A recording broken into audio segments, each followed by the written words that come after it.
Hello there, I'm with Senator Andrew Bragg, a Liberal Senator from New South Wales. Senator Bragg, thanks for joining the conference. John, how are you? Now, early in your senatorial career, you became the chair of the Fintech and Regtech Committee. Yeah. What does that committee mean to you, and were you surprised to get it so early in politics? Well, I think it's important that when you have an opportunity to represent the people of New South Wales, as I do in this case, that you spend that time wisely. And I sought a reference from the Treasurer, Josh Frydenberg, so that we could do an investigation into the myriad fintech and regtech issues. So far, I think it's been able to yield quite a lot of useful policy development. Yeah, and we'll get to that. But this area is really important to you, isn't it? You're quite passionate about it. Well, I mean, I'm interested in financial services. I spent a lot of my career before being in Parliament in that sector, and I do see the technology and the finance components of our economy is very important to our country's future. Lots of employment, lots of opportunities, and for an economy like ours, which is a relatively high wage, with a good society and a high level of sort of public services provided, we have a lot to offer the world. Let's have a look at the hearings and the Senate committee in two halves. You spent a little longer in the first half than you planned to because of COVID and delivered an interim report. So what did the first phase of the committee produce for you? There's two purposes to this inquiry. The first is to find ways to establish more Australian jobs, and the second part is to create more opportunities for people to choose different services. So jobs and choice, those are the two things. And that is, the foundation of all the policy in this space. And so in the first phase of the review, we went through and we identified barnacles on the ship, problems, barriers which were holding back new investment and the capacity to bring new people into the country, which I think is a key driver of are you going to win more jobs in this jurisdiction? And then we also did some deep dives into things like buy now, pay later, which I think has been quite an interesting area. Senator, you spoke recently about the importance of technology innovation when it comes to Australia being competitive on the global stage. I think this audience would love you to expand a little on that. Well, I mean, my view is we have a great opportunity to capture the growth that will fall out of Hong Kong. There is enormous geopolitical change in our region.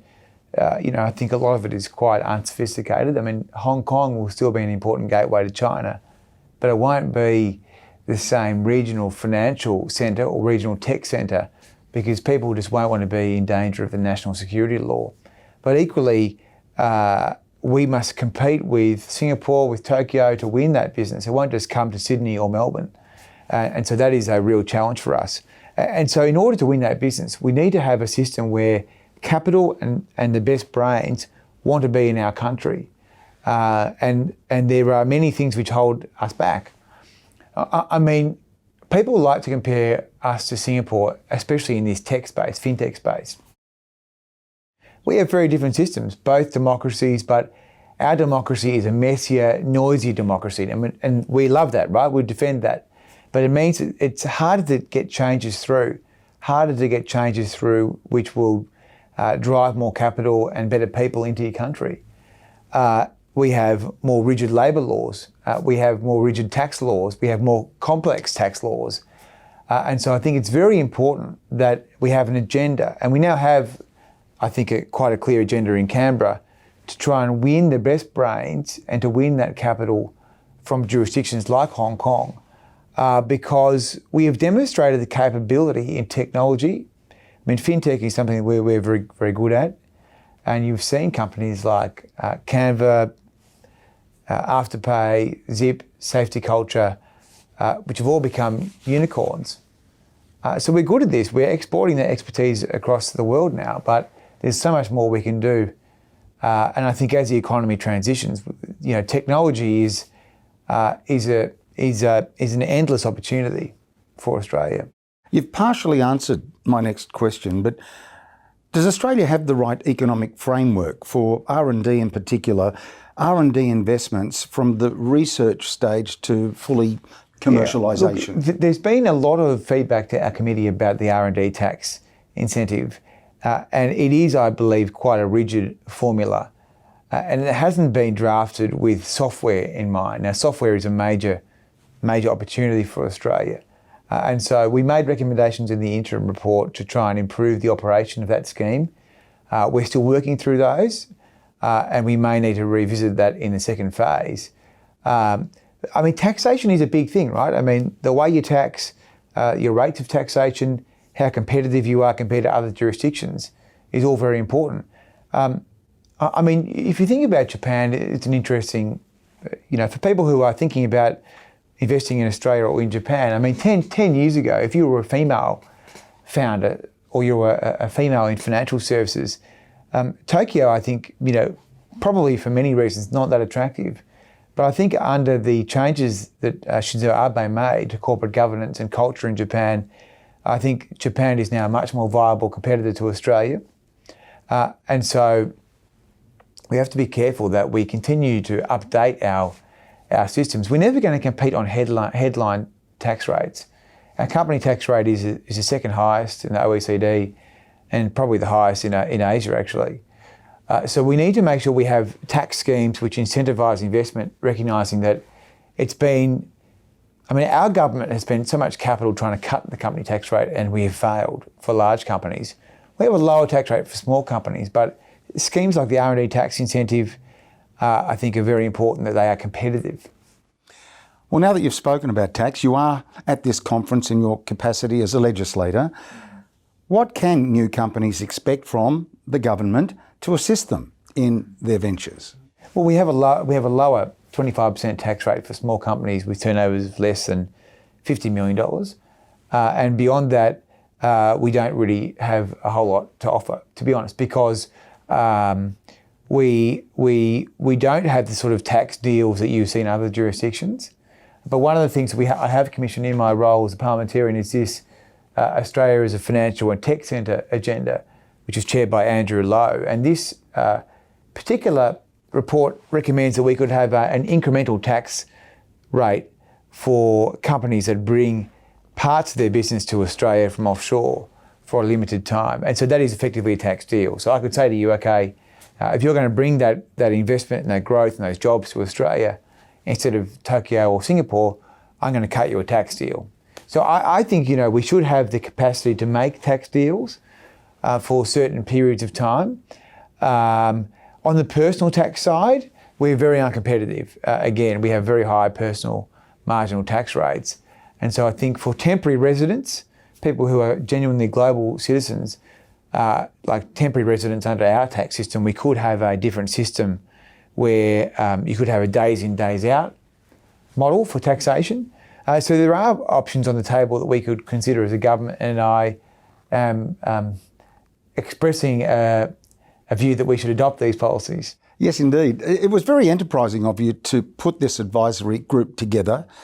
Some real heavy hitters in Australian business came together and made some recommendations. Which of those recommendations are you going to take to Josh Frydenberg's door?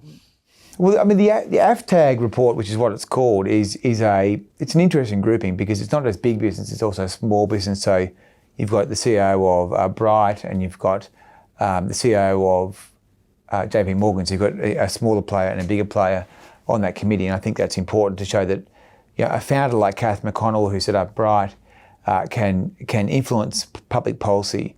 I worry that the founders don't have enough of a say on our policy settings in Canberra because they're not organised in the way that big established industries are. And for example, the big banks or the big miners have got a seat at the table much more easily than a smaller group of founders. And I mean, my party, the Liberal Party, was created for, frankly, people that aren't organised, like organised labour or organised big companies. And so I wanted to give a voice to, founders and smaller companies as part of this process. And there is a good networking effect that happens in, I think, the tech sphere.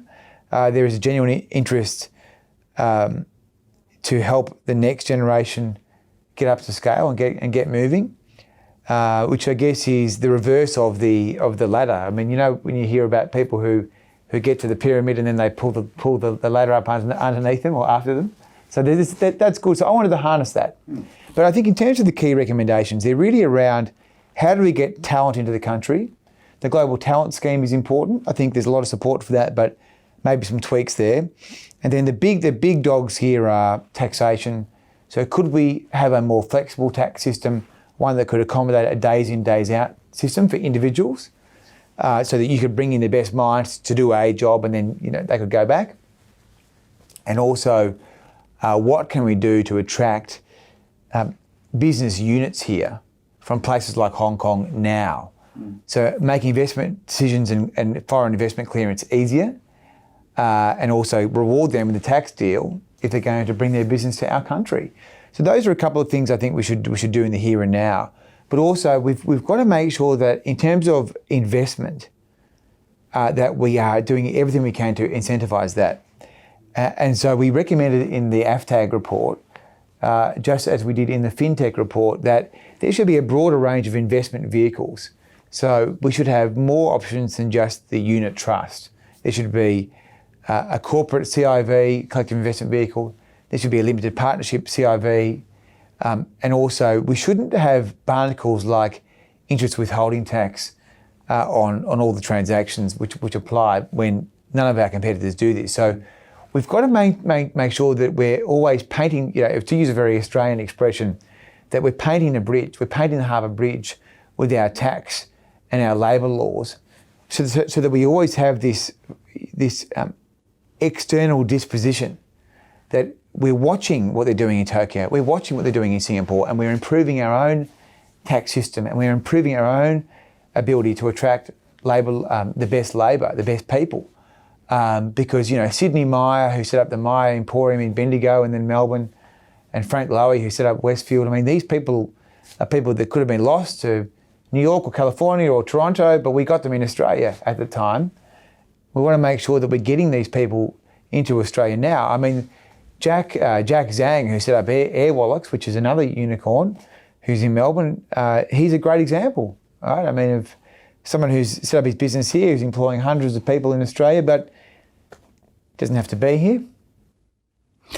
Senator, it seems to me that what you've said about your advisory committee and their work dovetails a lot with phase 2 of your fintech inquiry. Would it be fair to say that? And is that the direction you're going to take the inquiry in? Look, I think that's right. And as this is a conference for founders and enterprising people, I wanted to have more than just one touch point, because I think a lot of people would say, look, we're just not configured or resourced to deal with a parliamentary committee.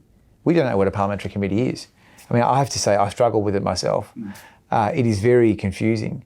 And so I wanted to make sure that there were multiple touch points so that people could get in touch through this network of 12 people who are on the AFTAG committee in order to get the feedback from the market. Because in technology and finance, we're a long way behind as institutions.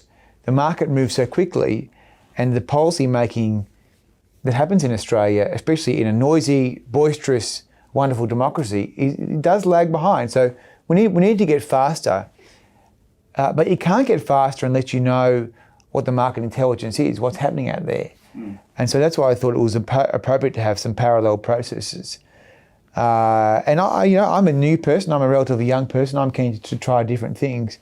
So if people have particular ideas, they should get in touch directly with us at senator.bragg@aph.gov.au so we can get the fresh information from the market. Democracy only works if people feel as if that they're connected to it, right? And so I don't want people to feel they need to fly or drive to Canberra, give a piece of paper to influence the policy making process. We're there to work.